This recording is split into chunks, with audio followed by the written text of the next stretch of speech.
Two manufacturing automation founders, and one honest conversation every week. This is the Manufacturing Automation Podcast. I'm Michael Gimbel from Gimbel Automation, and every week I sit down with Matt Mosman from Develop LLC, and we tell each other the truth. What's working, what's broken, and even the problems we can't seem to solve.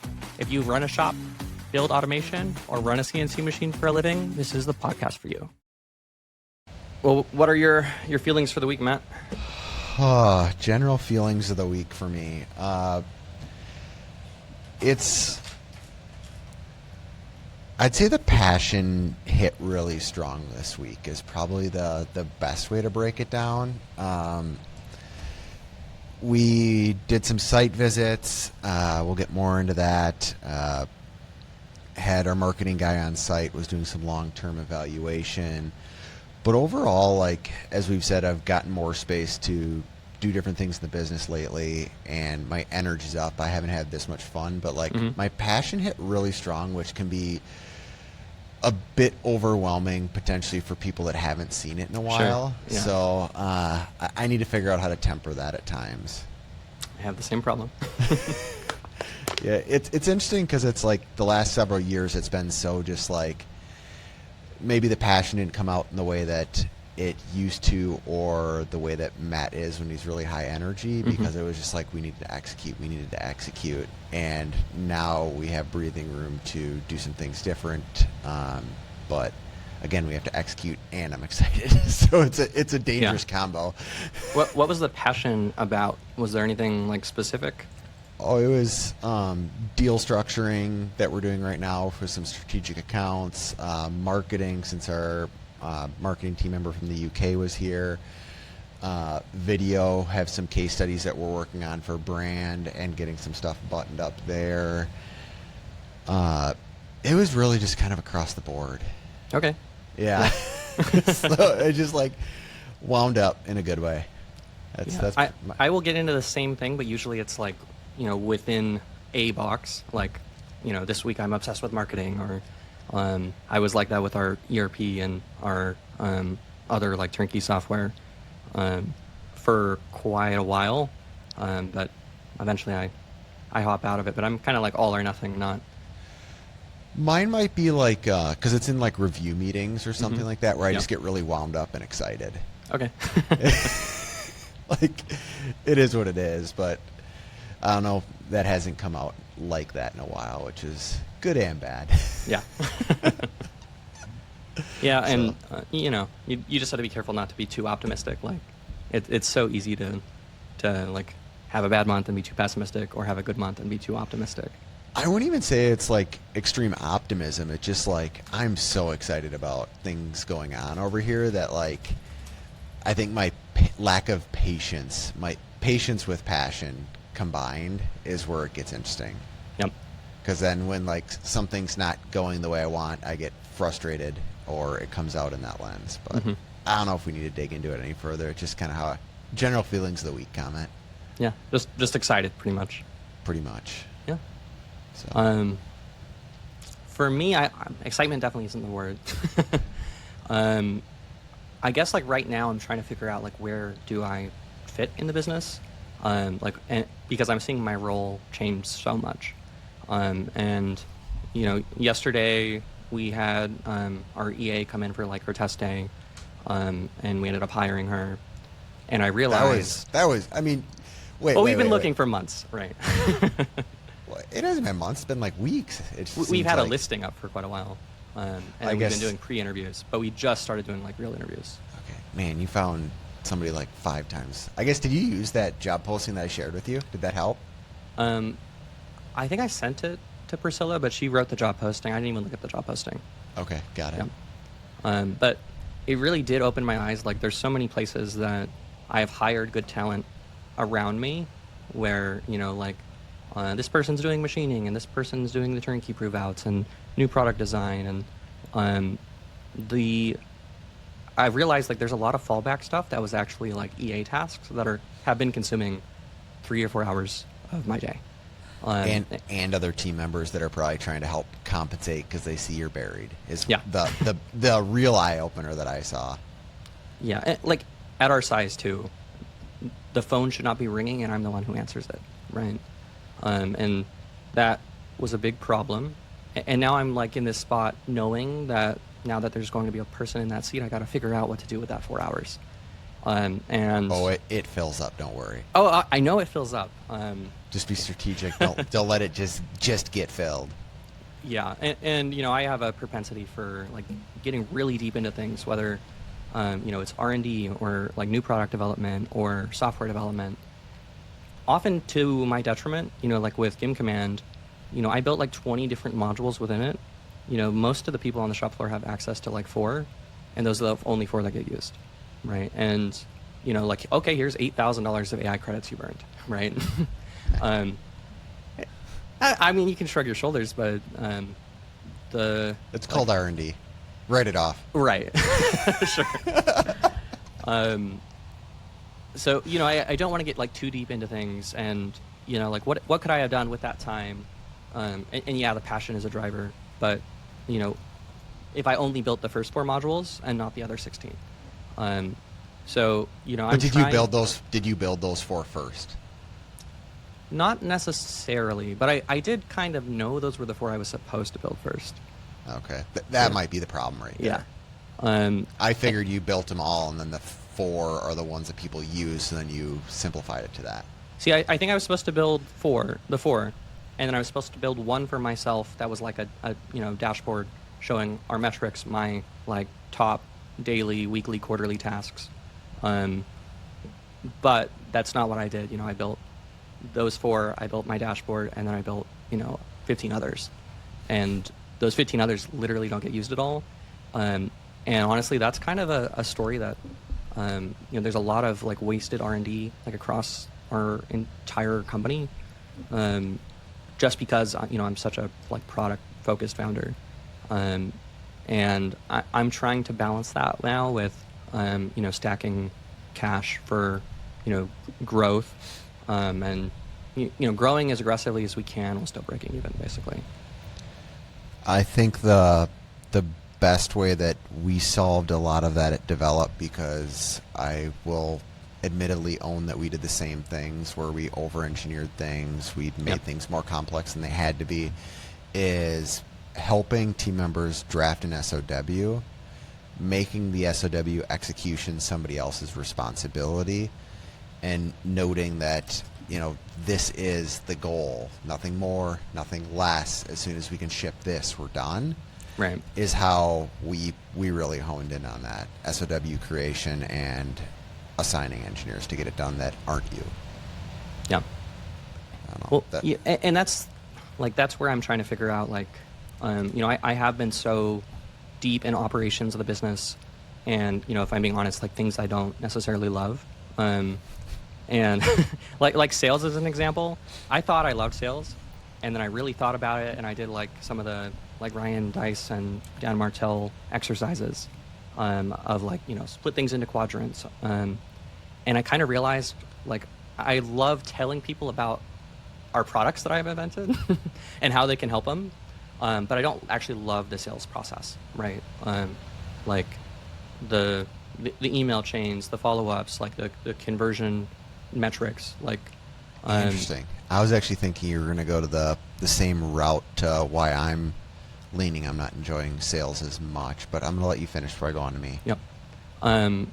So like historically, my passion has been like, you know, invent a clever solution to a problem that, you know, is monetizable, and you know, it being monetizable is more so we can grow the company and keep doing cool stuff, as opposed to you know, trying to make as much money as possible. And I guess kind of where I've landed is like I need to find a happy medium there, where you know, I'm like, my job description is changing. I can't be just, you know, the inventor kid anymore. Combining that with being like a disciplined business owner, but not dialing back my passion too much, is something I'm kind of struggling to navigate right now. But it's also fresh, right? Because like I'm just seeing all this time really starting to free up. Well, and it hasn't even really hit yet because the EA hasn't started, right? Yeah, but it was obvious, like when I said, okay, this is not my job, right? Like it's not my job to sort my email. It's not my job to answer the phones or this or that. just as an exercise, I just didn't do those things, right? So like I didn't go look at any emails that weren't pre-sorted. I didn't do all these things, and I just like found way more time than I would have estimated. Um, all of these places where I'm like compulsively checking my email, and I'm finding a lot more clarity in that headspace, but it's uncomfortable, and I have to break a lot of habits to become like, the ideal like company operator, now that role has changed. Yeah, I'm still figuring that one out myself. So Yep. I think this will be a common thread for a lot of listeners, because I think we're kind of going through that same trail. I don't know if I have anything to say there. Yep. Yeah, and I feel like we're finally like a real company too. Like that's something I've really felt more in the last 3-4 months than ever before. Of like, oh, we have a really diversified product line, and we're getting like big blue chip orders almost every day, and there's a consistent Shopify flow. We are dealing with bigger and bigger turnkey customers, and like the flywheel is going, and that's really cool to see. But it has all these like little stressful implications. Like all of our Kanban inventory quantities are going up because we're seeing like increased order volumes, which then puts pressure on your supply chain. Do you need new suppliers? Like even right now, there's you've been going through that. I mean, you continuously go through that circle of finding new suppliers as that ticket number changes. Yeah, and like there's some stuff we can only get in China, like our motors for the giant tumble blast, and then of course there's like a typhoon in China, and now like the Kanban quantity wasn't enough, so going through and trying to navigate all of these changes kind of simultaneously is what I'm trying to figure out, and I'm doing the best I can. I don't know. Any question there that I can help with? That's a long comment, I guess. I have some offline questions about marketing in particular. And I guess we can roll into marketing with that. Is there anything you want to ask here online? Yeah, I mean, it's mostly like comp and job description stuff that I want to ask offline. Got it. Okay. But, like I had mentioned that offline last time I was thinking about hiring, both an EA and a marketing person, with a theory that the EA can basically immediately pay for themselves by freeing up my time. And then the marketing person was the question mark, right? Mm-hmm. On marketing, I'm still trying to figure that out because we're spending, $10,000-$15,000 a month on pay-per-click. And the return on ad spend, I believe, could be 25-30% better. But I don't know how much better, and you have to find the right person there.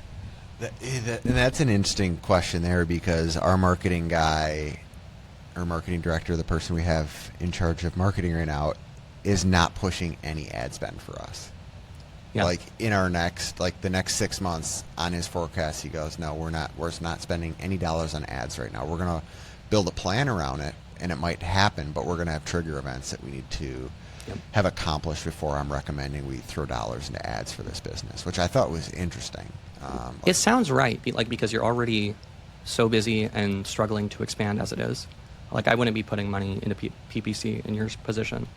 Well, he was saying he thinks we can remine so many deals that we had that we went through at the 236 we talked about on the last podcast. We closed 3% of those, and he's like, I think we can go get another 3 to 10% of those for you. So you have a word of mouth, reputation, relationship business.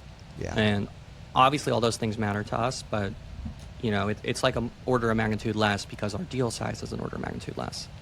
And then, we have this whole product side of the business, which is not insubstantial at this point, maybe 40% or so, where, people click on an ad, they evaluate the product, they purchase the product, and we have clear attribution signals. Yeah, I would bet your marketing guy would be all over that if he could say exactly, for every $1 I put in, I get $5 out, right? Oh, yeah. And we're just seeing a different play. Yeah, SEO is a portion of it. LinkedIn, there's so many different portions going to our funnel because we have so many touch points if it's web-based. That is the strategy there. Yeah. So Well, do you want to talk about your marketing? I got some more stuff, but Yeah. hogging the mic. No, you're good. It's so sales and marketing. I'm actually gonna start with a little bit of. We had 3 site visits technically in the last week and a half. So Andrew went on the road with me. We did those site visits. 2 of them were for the same company, which was fun to see. This is a company we actually evaluated automation for 3.5 years ago now. We bid a series of projects for them. We went in. We got to see the machines that our competitors sold them, the machines now that may or may not be there in the future because of frustrations they're having. And so trying to figure out a path forward. But it was just, it's really interesting to see that where we lost because we weren't low bid, and now those machines are getting tore out 3 years later. Yep. For a multitude of reasons, not hitting metrics I'm talking about just different projects, not just this customer that I've seen this now multiple times in the last, I'd say 6 months of customers that we bid machines for. It seems like there's this weird 2 to 3.5 year loop that they go through. We commonly also hear that they can't get service for the machine after it's been delivered. Like they don't even get a call back on service. And that's a huge value prop of what we offer. The ability to even diagnose problems via the HMI, which, as we know, develops very passionate about making that user experience there really easy. It's interesting to see all the check boxes now that we've been long betting on for the last 5 years, and these customers that we were bidding years ago on why we were doing it, and they didn't agree with us now coming back. I don't know why. It's just been the theme for this part of this marketing as well, and the messaging. We're trying to figure out how to help people avoid going through that, because they spent, say, $500,000 on a machine that never hit the KPIs, so they never got their money back. They now are 3 years in the future. They have to tear that out and spend the same amount of dollars plus some because of inflation to build a new piece of equipment. And so arguably what should have been a 2 to 3 year ROI is now 6 to 8 and a pile of pain. Right. I don't know. It's an interesting message that our marketing team's trying to figure out. I don't know if that... I mean, yeah, push the pain point and, yourself is the fix, right? Well, it's interesting because it's a common repeat problem, and the reason this is really hitting me today is I got an email this morning. First thing I saw in my inbox when I saw the flagged emails was we lost another job because somebody else had a lower bid, let's say, and in the email they're like, yours was the most thorough bid, the most comprehensive, you covered all the metrics we wanted, but the board voted to go with the low bid, not the most detailed. So it's like, the team's like, should we start an over-under bet on this, Matt? And they want to start putting it on a whiteboard of these companies and give them a number and say over-under 3 years or 2. Yeah. Like, just the email is just wild that it was like, board decided low bid, even though you actually had, like, he flat out laid out the notes of how we covered all the metrics. Yeah. That's just concerning. Well, like, sometimes leadership in a company just has issues, and or the bureaucracy is too severe. And like, if you're assuming you're in a position where you have kind of oversubscribed demand, which of course is the big assumption, I think you want to lose that deal, right? Yeah, and because they're evaluating on the wrong axis. Yeah, and that's the position we're in. I mean, we have plenty of work for the foreseeable future right now. Granted, we're trying to book more work up in the future, but it is interesting to watch it play. We'll see how. I really hope it works out for them at the end of the day. I hope it ends up being the right call, but I also hope they call back in 3 years. Yep.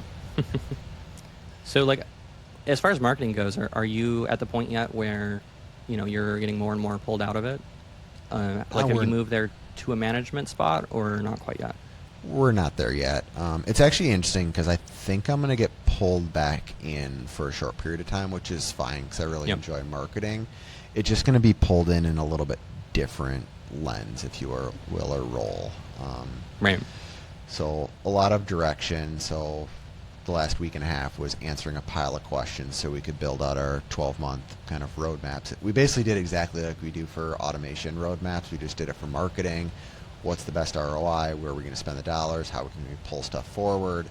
He's doing that, and we have the execution plan that he's running now, but there's going to be a couple things where I'm needed. A couple of them is there's clear need to hone in on some brand questions to make it easier for hiring content creators. While we have style guides and stuff like Right. that, there's still a lot of bits so we can make video production content and other website, because as we've talked about, Develop's probably building a new website here in the next 12 months. So we have to figure out a way to communicate that. So brand and then LinkedIn are the two areas that I'm Have I I'm gonna talked go to you into. about like the value engine mapping thing?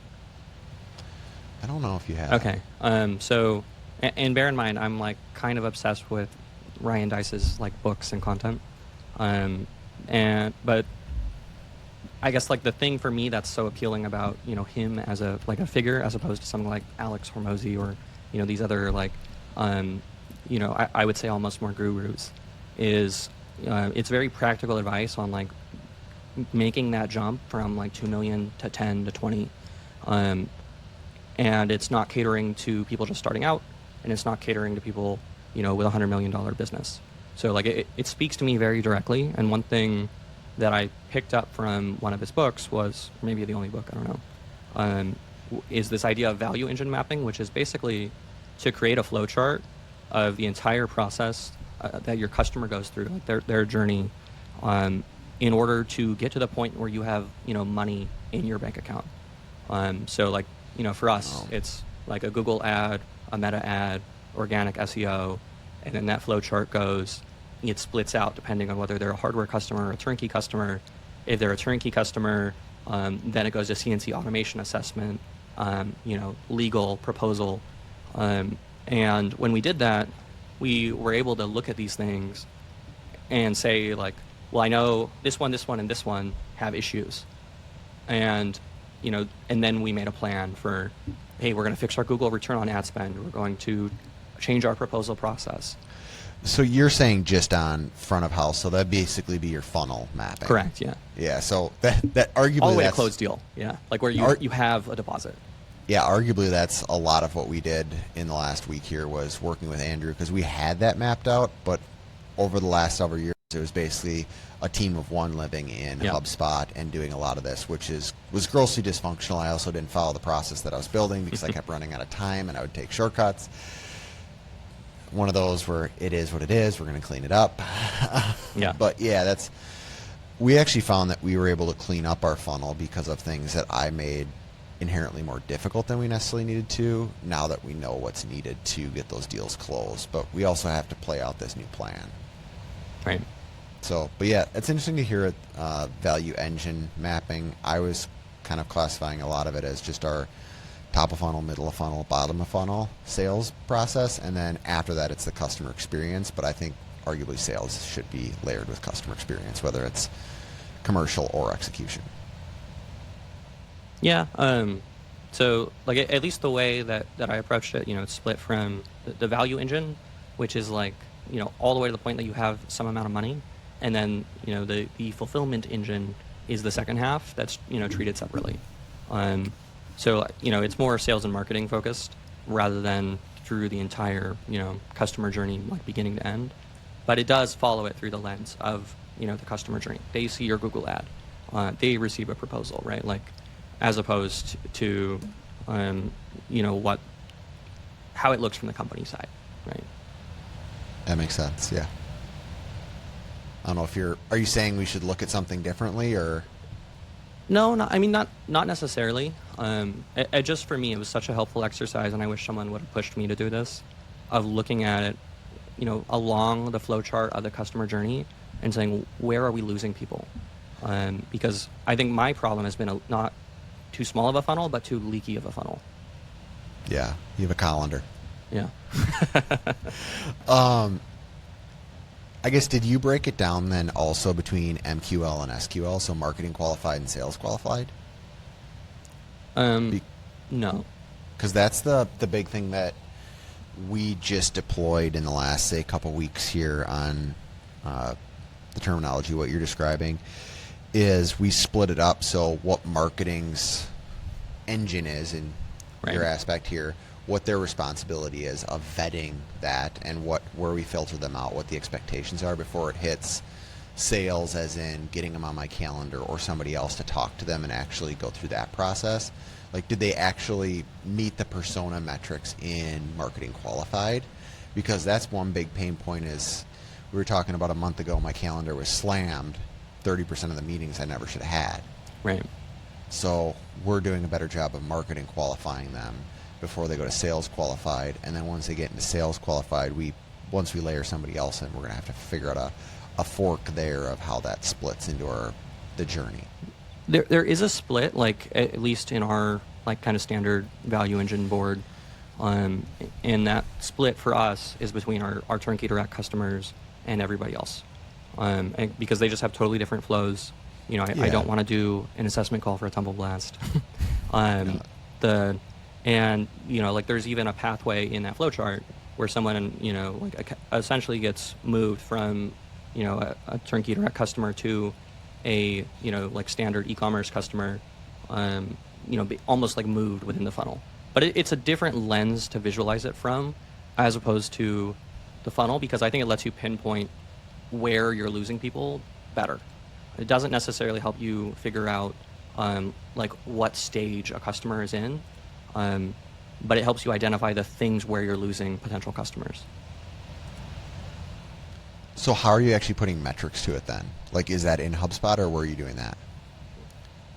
Well, I mean, for us, it was just the exercise of like, we have to even decide what metrics to do. And, you know, I think both of us have been, you know, running on scorecards, like company scorecards and weekly meetings for a long time. Mm-hmm. Our scorecards kind of became meaningless because there were so many data points.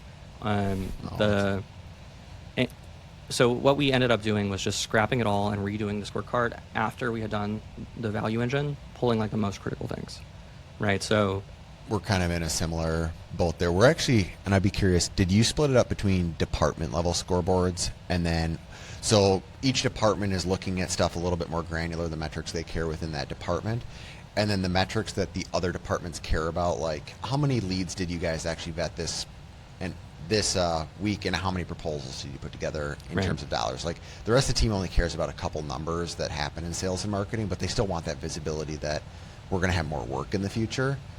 So we have different scoreboards depending upon who's in the meeting.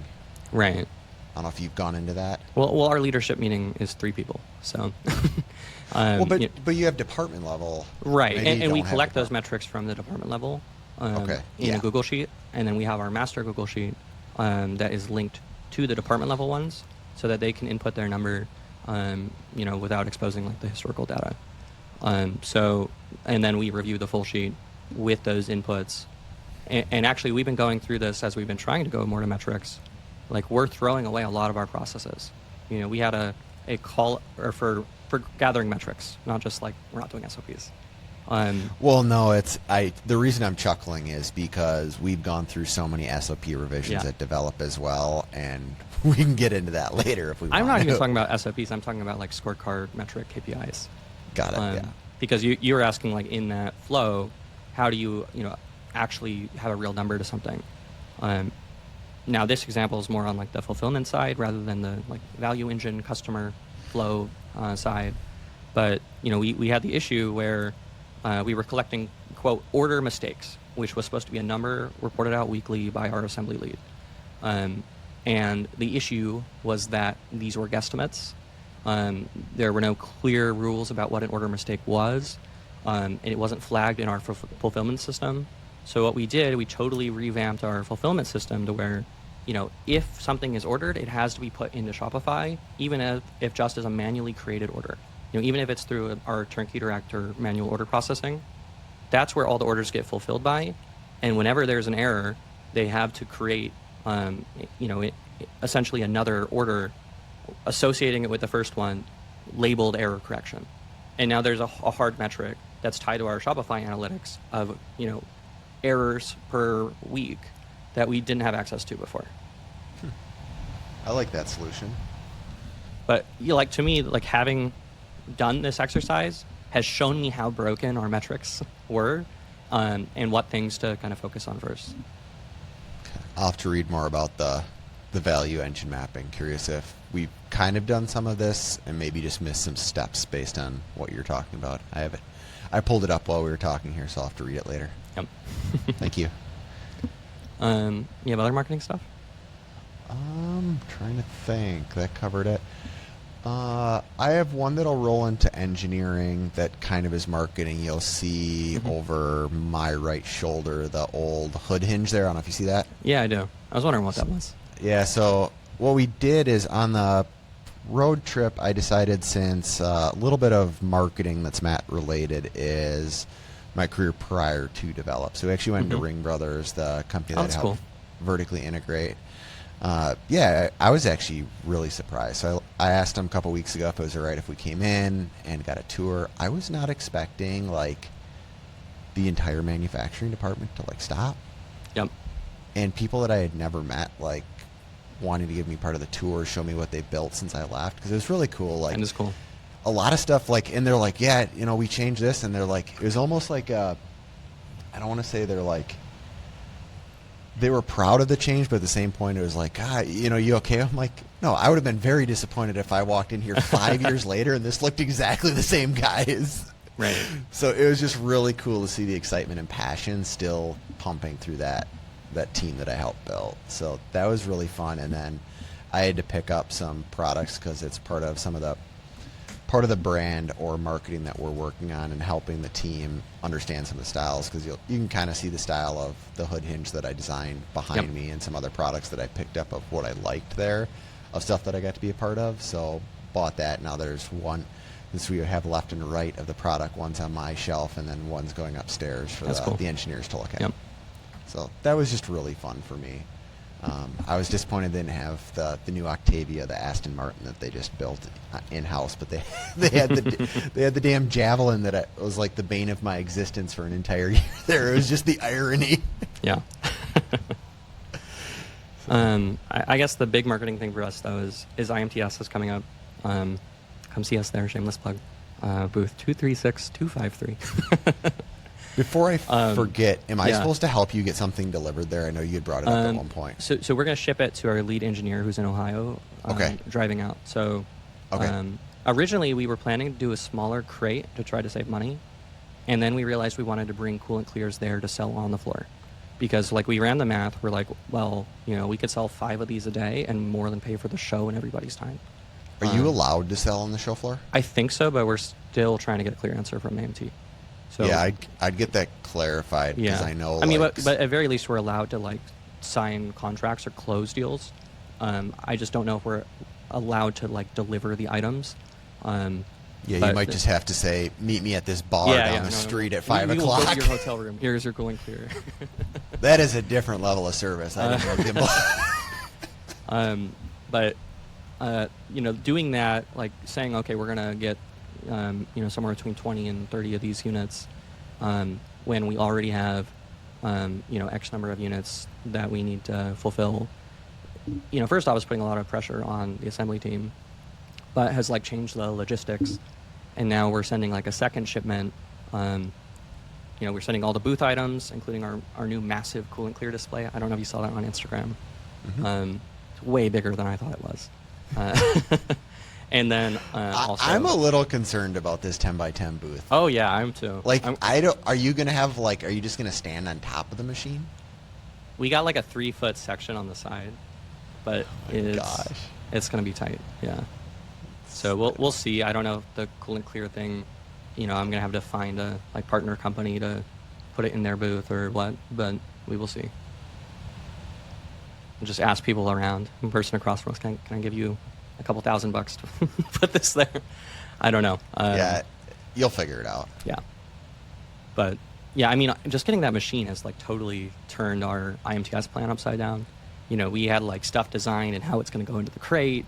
We've had this plan for over a year, and then it was just so hard to turn away the opportunity to have an actual, you know, machine that, you know, it kind of fits well with our target customer, right? our target customers are running, most often Mazak, Brother, Fanuc. Like Haas is kind of the low end customer for us on the Turnkey Direct, and I say that as a Haas shop. So having like they're Honda Civics and they get the job done. But I don't know if they're that reliable. well, people are too hard on them, but they're. Yeah, it depends what you need them for, right? Like, yeah, no, I'm just Haas always is the punching bag of jokes for some reason, but Yeah. they've delivered a pile of machines and proven a market. But I mean, it's just turned our whole like IMTS plan upside down, and I'm super excited, but it has caused a tremendous amount of stress, especially given like the week after next I'm on vacation with Priscilla, and then the 1 or 2 weeks after that is IMTS. So like it's just right now, the pressure is on. Yeah, it's a tight push there. Yeah. You'll figure it out, though. I'm confident. Yeah. Let me know if you need anything. We have to drive down, so I didn't realize Lupe or Loop, I forget. I don't even know how you pronounce this show. But we're the same week as IMTS. And Monday, we aren't exhibiting, so I might swing down to IMTS on Monday since I'm already going to be like... You're already in Chicago? I'm already like 15 minutes away wow. from the McCormick Center. Oh, that's convenient. Yeah. So... I'll be curious to see I'll see if I can get down there on Monday. I'm not making any promises. Engineering? I mean, you already kind of started, and I pulled this back. No, you're good. I really enjoyed, like I said, going over to Ring Brothers. It'd been, I think the last time I was in there was probably 3 years ago. I had to sign some patent paperwork. Okay. But I never actually went back into the shop. So it was interesting. I signed the patent paperwork, which all I had to do is go into the body shop area because that's where the office is, but didn't actually see the manufacturing, and so it's really cool to see that. I don't know why. It was just fun to see, and the amount of effort that they went out of their way that they didn't have to, so that was cool. Yep. Otherwise, my engineering has been focused on, let's call it construction-based engineering or facility options. Okay. Met with an architect. We can add 15 to 16,000 square feet, trying to button up some water management around the building to get that space added on. Was really interesting because we were looking at, all right, we can make this timeline work if we went precast concrete instead of block, which is what I wanted to do to match the existing building. But I was like, all right, if we can shave those several months off the timeline, let's do this because it helps with the execution of some of the machines that we have coming our way. I'm in this meeting, and he goes, yeah, when we were talking about that 6 weeks ago, that was doable. Now with all the data centers in the state of Wisconsin, your lead time that was 3 months is now 10. Yikes. And he's like, I hate to be the bearer of bad news because we're the general on this or potential general. And so it's like, oh, that now puts us back to the drawing board. So now I'm looking again back at what are lease options, what are other acquisition options locally as a parallel play. So we do the same thing, because August is the slowest month of the slowest season for us, other than September. September is just always crazy. But we always tell everyone, oh, we're going to be booked out by the second week of September. And we have open space now, and I swear every single time, we normally, if we're closing 3 or 4 turnkey direct deals, in August we're closing 1 or 2, and all of a sudden then September hits, and then we close 6, and then everything is, booked out for a couple of months, and then people are like, why is the timeline changing? Well, I mean, this is a construction process that, for the last 5 years has held that schedule. So it's just kind of the data centers just toss it out of whack, which it is what it is. We're going to have to figure out a path around it. I can't complain about it. People are making money, which is what I like to see. So all good. Yeah. Cool. Any other engineering stuff? We have 5 robots on the floor getting put on a machine. I think 3 are mounted already. We're waiting on some large machine plates. That's the other potential forecasting. We might need to be buying a bigger mill because lead times on some of these large milled plates are just killing us. Yep. So they are crushing. We are literally, critical path is slipping because of one supplier on machine plates.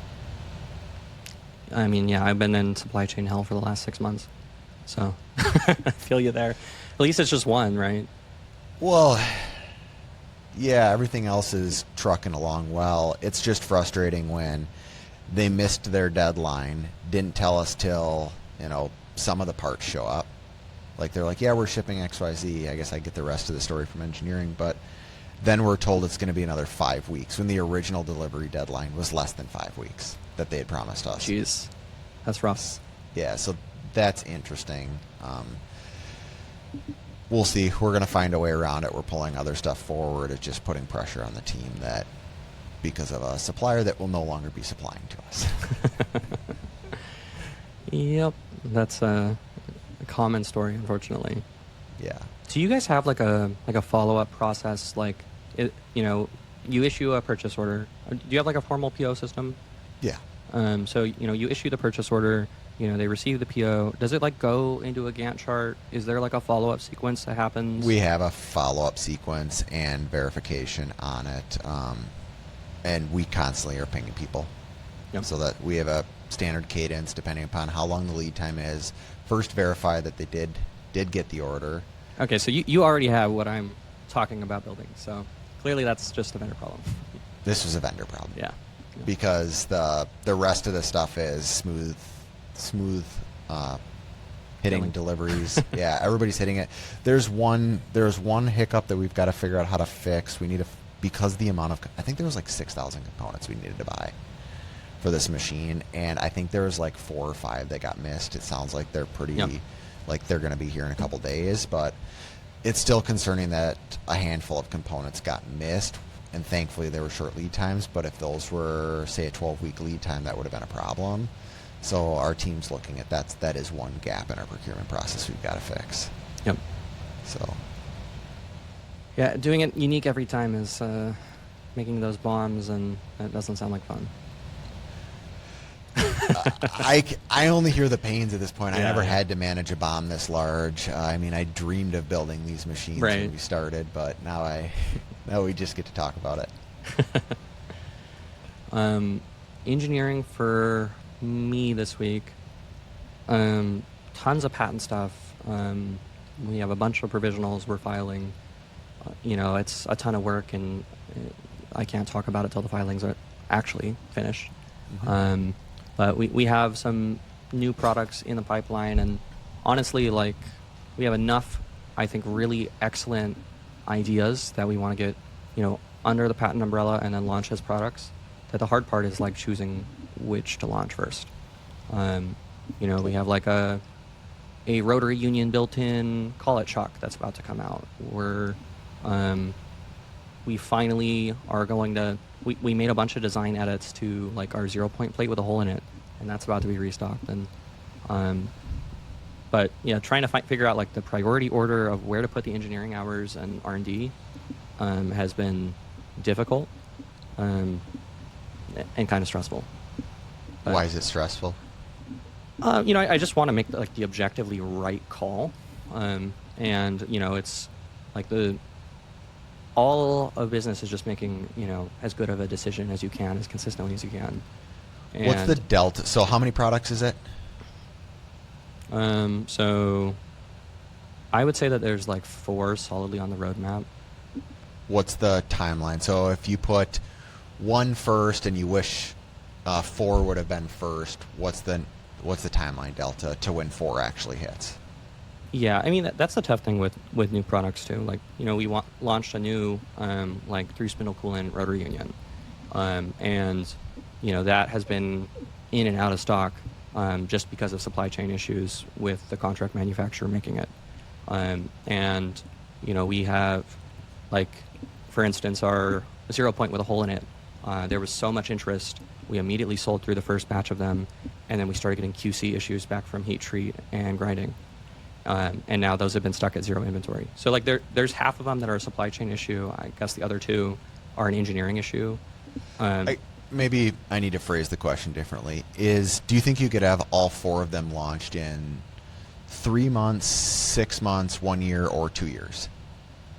Yeah. Launched, definitely probably 3 months. All 4. Correct. Well, because 2 of them are done, and it's just fixing the supply chain issues, I see. and then the other 2 are like just products that fit into our existing ecosystem, right? Like, So it sounds like fix the supply chain on those 2 is your priority first, while you're running the other product launches. yeah, Like, those and that's could the be- reason I asked about like your procurement system. Like, we're just at the point where we have like, okay, line in the sand, nothing gets ordered without a PO. Unless it's That- MasterCard or Amazon, it has a purchase order. Yes. And that has been a process to build. We have it built now. We're still, we have like 1,000 unique components and nailing You're in down. You're in QuickBooks, right? Yeah, but we're not doing POs out of QuickBooks. We're doing it out of GIM Command. From You are? Custom Okay. ERP. Yeah. Got it. Okay. Because QuickBooks can't keep track of the 1,000 different internal part numbers, right? But we can keep track of that. And then literally you click on an item after it's flagged for restock, and you hit generate PO, and it generates a purchase order at the order quantity, formatted properly, making the assumption that the price hasn't changed, lead time hasn't changed. Yeah. Understood. Okay. Um, I see the way you're going about it. And now the thing is, like, we've had some on-time delivery issues with a lot of our vendors, and a lot of that has come down to, people will serve the squeaky wheel, and we haven't been nearly as squeaky as we should have been, as we've, been kind of swamped with demand. So, getting that process down, where like, halfway through a 4-week lead time, we're automatically following up, and then I don't know how many follow-up sequence steps and everything to put there. It depends on how long the lead time is and the predictability of that supplier. So Yeah. new suppliers go through a different process than is what we've been finding, or the cost. Like we have a machine we procured from another machine builder they specialize in this one type of machine. Our team requested to do a factory acceptance test at their facility. They're like, nobody ever does that. Yeah. And it's like, yeah, but we're gonna. They're like, we build custom machines. We understand how this works. So we've been flying engineers to these sites to verify, and arguably they spent 2 days on site to find out that the machine couldn't ship, and stuff like that has to change. So now if we buy from them again, I think that we probably could skip that step because their machines are so standard. They just Yep. need to understand our expectations. I think I've asked you this, but do you have someone whose like primary job is procurement and follow up? No. No. Yeah. That's a gap we are aware of on our team. The challenge we run into is if we were always procuring M8 socket head cap screws and the washers that go with it, and those are something that somebody else doesn't need to know about. Like, they know I just buy this part number, but we buy so many things that are semi-custom. Like, even if we're buying from Misumi or Festo, Right. it's not always the same part, and one letter is the wrong product. Yeah, I mean, we've tried to idiot-proof and standardize, and I say that in the most positive way, because like the more places for stuff to go wrong in a system, like the more places it will go wrong. And Yeah, like an example, like we have these M6 thumb screws that go both. Originally, we had 2 different sizes: one longer one for the little blast gun mount, and then one shorter one for the knobs on the side. Okay. And then, we just let there be an extra 1.5 inches of thread, and, the assembly guys have to go and turn the knob for another 30 seconds per side. But, it removed a part number out of the system, simplified the supply chain. And then even, like, the other week, we were having this issue with air fittings where, like the washer thing you mentioned. If we're going to put in an order for these air fittings that cost, $1 to $5 a piece, then we probably want to order a whole bunch. And rather than doing that to keep the process simple, we just said, okay, we're going to order 200 whenever we need to reorder, and we're going to bump the minimum all the way up to 75. That seems to make sense based on what you're saying. Yeah. Based on the cost, yeah, and that's a big tension, we have that is just, how much money are we willing to tie up in inventory to, hedge against any like supply chain challenges or lagging lead times. It's always an interesting thing too, because you make some of those decisions based on the cash you have at that time, which is Right. arguably not the right call, but at the end of the day, it is business. Yeah. CIs? Yes. Yeah. CIs. I've got a fun CI that I'm personally working on. So as we've gone through this fun growth or rapid growth, let's say this year, and we're working on, I've been holding off on our line of credit renewal because I'm really wanting to get better terms, but the challenge I'm having is with the growth, I continue to struggle to get normalized new numbers to give a good forecast or baseline, because every time I'm like, all right, I'm going to take a snapshot on these next 3 months, then all of a sudden it's like another project lands or a customer wants to pull something forward, and we're like, all right, we can do that for this cost. We expedite, and now all my numbers or last 3 months are thrown out. So I'm keep waiting for this normalization. Question there, like, challenge. On your cash flow statement and P&L, the numbers are positive right now during this growth. Yes. It sounds to me like you're procrastinating because, like, it could be better in the future. Like, as long as no, it's not that. I'm actually, because for the line of credit and what we typically have to report to the bank, they want us to forecast the next 3 years. Right. And I'm trying to normalize we can use payroll or we can use marketing, because then there's also the expenses we're pulling forward because of the position we're in. We're buying trade shows out to 2028 because that's when you can get the best show space. Right. Now we're doing different things. So I have this really interesting, and I need to, now that we've pulled some of those things forward, I have to understand those exceptions and normalize those out. So it's actually just the more work that I'm having to do into this as we went through this curve. So it's a couple things. Yeah.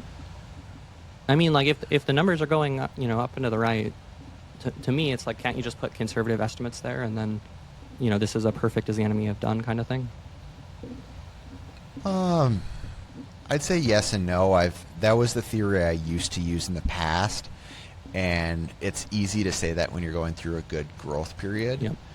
And when I did that in the past and then I forecasted too optimistically, which is what I could do here very easily, that gets held against you if you have a down quarter or down 6 months because something didn't go as planned. So that's why I'm more or less, we don't need the line of credit renewed right now. We still have the old one that's allowing us to operate the way we'd need to if we had to use it. So I'm more or less, and they're willing to stay at those terms. So I'm more or less being patient is really what I'm saying, because I think waiting another quarter is just fine in these instances. But it's like every time I go in to look at it, it's just new forecast, new forecast. I'm like, I need to let this I need to stop. I actually just need to stop looking at it for another couple months is really what I'm saying. Got it. Okay. So that was the other thing I was going to ask is, like, is this the highest leverage thing right now? And if the answer is no, just, table it, put it on your calendar, and come back to it. That's kind of where I reached at the beginning of this week, actually. But it's one of those where it's like I had set the expectation that I wanted to go back in August, and now it's looking like I'm better off to push that till like beginning of Q4. Yeah. I have a similar thing where, like, I just needed to take a break. My CI is I turned off Shopify notifications on my phone, and I had the EA on our trial day filter them out so they never reach me. Like, I have to go actively open the Shopify app and see orders, because like we would have like a bad day, like 0 or 1 orders, and I'm like freaking out, right? Like, my mood was tracking with our Shopify sales numbers, which is so stupid. Oh, that's bad, yeah. Even when it's 40% revenue or less. So that was very dumb, that I let that be a problem for so long. And I just have like a lot more peace having pulled that stimulus out. I think that's an interesting learning lesson for a lot of listeners, because I've found even just removing a lot of my inbox or just data points that I could see on the daily, not seeing them has helped me become better at a lot of things, because now I can see the signal, not the daily noise. So I think that's a really good piece there that you found. Yeah, and like, I think the biggest CI for me, like, I think there's so many things that are going to revolve around like having NEA changing the way I work. The biggest one, like, there's all these cases that I found when like reviewing my emails where something stalls, right? And I don't know what the right decision is, and then I just don't respond or forget about it. And rather than just making a decision, right? And yep. Rather than trusting myself to make the decision, like the way I'm trying to structure it is that the EA is a forcing function saying, Michael, you have to make a choice. Like, you don't like either choice, which is why you're stalled. But you have to choose one so we can be done. See, I actually put it on my EA to make the choice. So what I gave was freedom, and I review emails just kind of intermittently to give feedback. And I said, just make the call based on what you can see based on past emails, what we've talked about, what the expectations are. You're going to make mistakes. I understand this. Yep. And there's been a couple instances of it where it was like, oh, I wouldn't have done that way. And I've said, like, this is what I would have done. But then what ended up happening is the same result. And I was like, oh, right. I guess it really didn't matter. I guess it's just like because, there's going to be a learning process. Like one of them, there was a vendor that sent us an invoice that didn't match the numbers we were quoted. But the EA didn't have that context of why we hadn't paid this bill yet, as we had to go do an accounting audit and everything. And if I would have given that freedom, probably the reasonable thing without the context would have been to pay the bill, right? Yeah. We had an interesting one where we set a SOP about line in sand on late payments with customers. Where typically I was very forgiving, and I was like, whatever. I just typically waive them if they don't pay them. And it was like, no, let's stop doing that. Give them the notices that they're going to be late prior, and then if they're late, enforce it. And then all of a sudden I saw one where late payments were getting paid by a customer, and now they're not paying late anymore. Right. Yep. So it's just interesting to see, like, we built the SOP, and then having somebody create the accountability that's not me, because I just always am worried about ruffling a customer. Oh yeah. Just having somebody who will follow the rules as they're laid out, because the entrepreneurs like to break the rules or run by intuition, and you hit a certain point of scale where your intuition fails you. Exactly.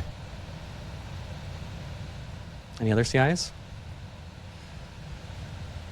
I think that is it. I have nothing else on mine. A little bit about Michael. Sorry, say that again. It's a little bit about Michael, or a little bit about me items? section. Yeah. Unless, is there more CIs for you? I guess for CIs, like one thing we're on the fence about, we are thinking about hiring like a shop floor CI engineer. The assembly team's kind of struggling to keep up, and the question is like, well, do we throw another assembly tech at it, or do we try to improve the processes? Why not hire a manufacturing engineer then? Is that what you're saying? I want someone who can, essentially see the problems, like by assembling things or observing the assembly team, who can then, also pop into SolidWorks. So it is a little bit of a flex slot. But I'm not sure whether we need it, whether it'll ROI immediately. Those are the things I'm trying to figure out. It sounds like a manufacturing engineer is what I'm hearing, though. Yep. If I was going to give it a degree to it. Yep. But I have no idea if that makes sense or not. That's your call. Yeah. I'm not sure what the answer is there. That's something I'm thinking about. And, we pretty rapidly went from 4 or 5 people. Now we're at 9 and probably going to go to 10. So I am really cognizant of do I want to bring on even more of a training burden to the organization right now? And that's, if that bandwidth wasn't being eaten up, probably the answer is yes, you want this person.